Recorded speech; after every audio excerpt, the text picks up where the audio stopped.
We are starting a series on Indian contract act, जहाँ पर हम इंडियन कॉन्ट्रैक्ट एक्ट के हर सेक्शन को बेयर एक्ट की लैंग्वेज में कवर करेंगे। इस वीडियो में हम लोग कवर करेंगे इंडियन कॉन्ट्रैक्ट एक्ट का एक ब्रीफ इंट्रोडक्शन, सेक्शन 1 और सेक्शन 2 के बारे में। इसके ब्रीफ इंट्रोडक्शन में हमें पता चलता है कि ये जो एक्ट है ये ब्रिटिशर्स ने बनाया था। इसमें दो इंपॉर्टेंट डेट्स है जो आपको याद रखनी चाहिए। फर्स्ट है इसकी इनैक्टमेंट डेट जो कि है 25 अप्रैल 1872 और दूसरी है एनफोर्समेंट डेट जो कि है 1 सितंबर 1872। अब आ जाते हैं हम लोग सेक्शंस पे। सेक्शन 1 बात करता है शॉर्ट टाइटल, एक्सटेंड, कमेंसमेंट और सेविंग्स की। शॉर्ट टाइटल बोल रहा है कि इस एक्ट को इंडियन कॉन्ट्रैक्ट एक्ट कहा जाएगा, ठीक है। इसका एक्सटेंड कहाँ तक होगा?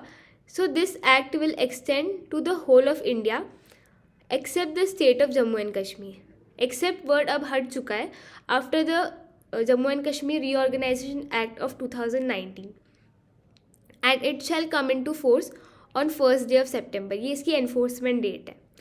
सेविंग्स बात करती है कि इस एक्ट में कुछ भी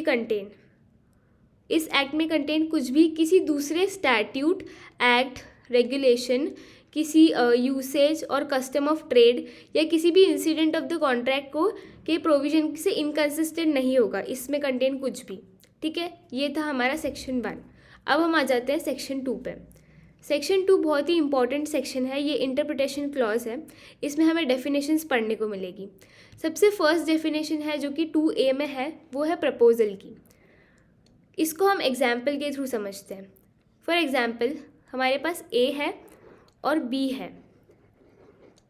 A जो है वो B को प्रपोजल दे रहा है, ठीक है। यहाँ पे इसकी डेफिनेशन क्या बोल रही है? व्हेन वन पर्सन A है वो B को to another signifies to another his willingness. A जो है वो B को अपनी विलिंगनेस बताता है कि तुम मुझसे ये कार खरीद लो, ठीक है। तो A ने अपने मन की बात B को बताई कि वो अपनी कार बेचना चाहता है B को, किस व्यू से कि B उसको एक्सेप्ट कर ले और वो कार खरीद ले। तो यहाँ पर जो A है वो B के सामने प्रपोजल बना रहा है।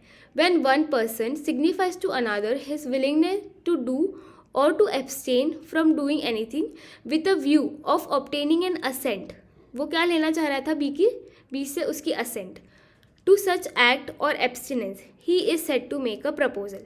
A यहाँ पे प्रपोजल बना रहा है, ठीक है। 2B बात करता है प्रॉमिस की।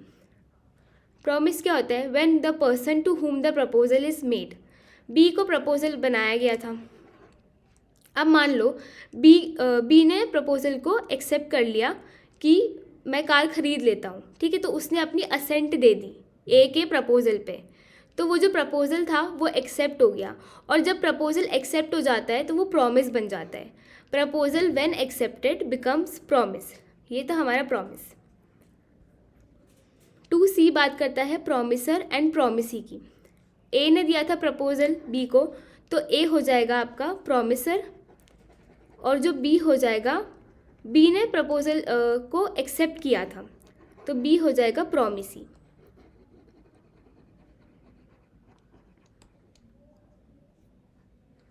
टू डी बात करता है कंसिडरेशन की। कंसिडरेशन किसी भी कॉन्ट्रैक्ट के लिए बहुत ही इंपॉर्टेंट पार्ट होता है। When at the desire of the promiser था हमारा A। अगर A के डिज़ायर पे द प्रॉमिसी और any other person has done और एब्सटेन फ्रॉम डूइंग, जो B है वो कोई भी काम कर देता है या फिर करने वाला होता है। फॉर एग्ज़ाम्पल A ने B को बोला था कि तुम मुझसे कार खरीद लो, और B ने एक्सेप्ट कर लिया, लेकिन B इसके बदले में कुछ तो देगा, कुछ कंसिडरेशन तो देगा ना।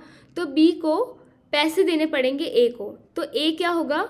कंसिडरेशन, पैसे क्या होंगे? जो मनी वो देगा वो होगी कंसिडरेशन उस कार के लिए, ठीक है। और जो भी कंसिडरेशन होती है वो हमेशा लॉ के सामने उसकी कोई वैल्यू होनी चाहिए। ऐसा नहीं होना चाहिए कि उसकी कोई वैल्यू नहीं है, और कंसिडरेशन हमेशा लीगल होनी चाहिए, ठीक है।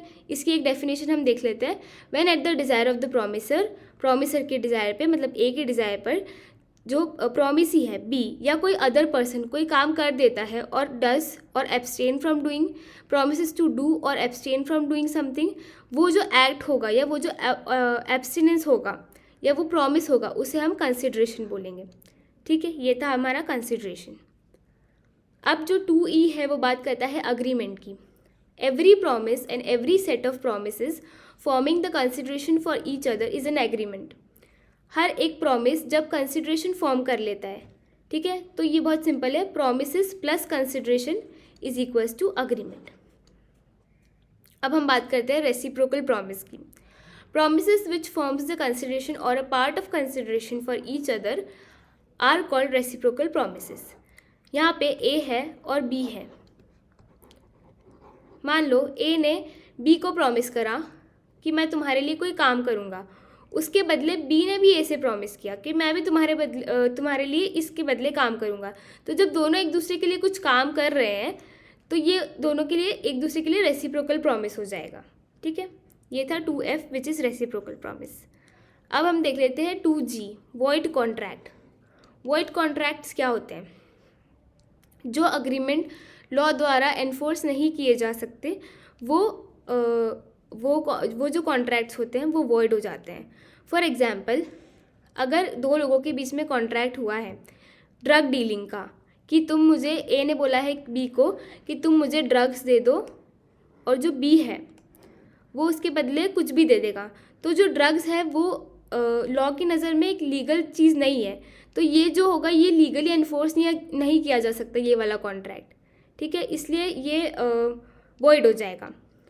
और जो कॉन्ट्रैक्ट एनफोर्स किए जा सकते हैं, फॉर एग्जांपल ए ने बी को बोला कि मुझे कार खरीदनी है, तो जो कार वाला कॉन्ट्रैक्ट होगा दोनों के बीच में, कार और पैसे वाला, वो जो कॉन्ट्रैक्ट होगा वो लीगल होगा, क्योंकि आप ये कॉन्ट्रैक्ट कर सकते हो, वो एनफोर्सेबल है लॉ के द्वारा, ठीक है।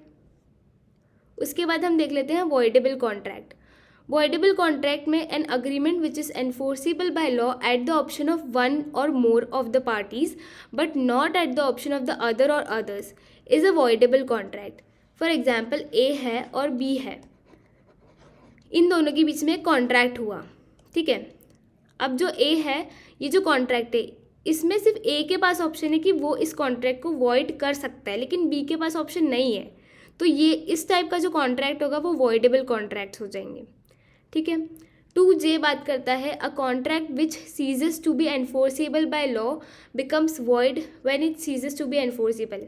कोई कॉन्ट्रैक्ट हो चुका है और उसके बाद उसकी जो लीगैलिटी है, जो एनफोर्समेंट है, वो ख़त्म हो जाता है, तो वो जो कॉन्ट्रैक्ट हुआ है ना वो भी ख़त्म हो जाएगा, क्योंकि उसकी एनफोर्सेबिलिटी ख़त्म हो गई है।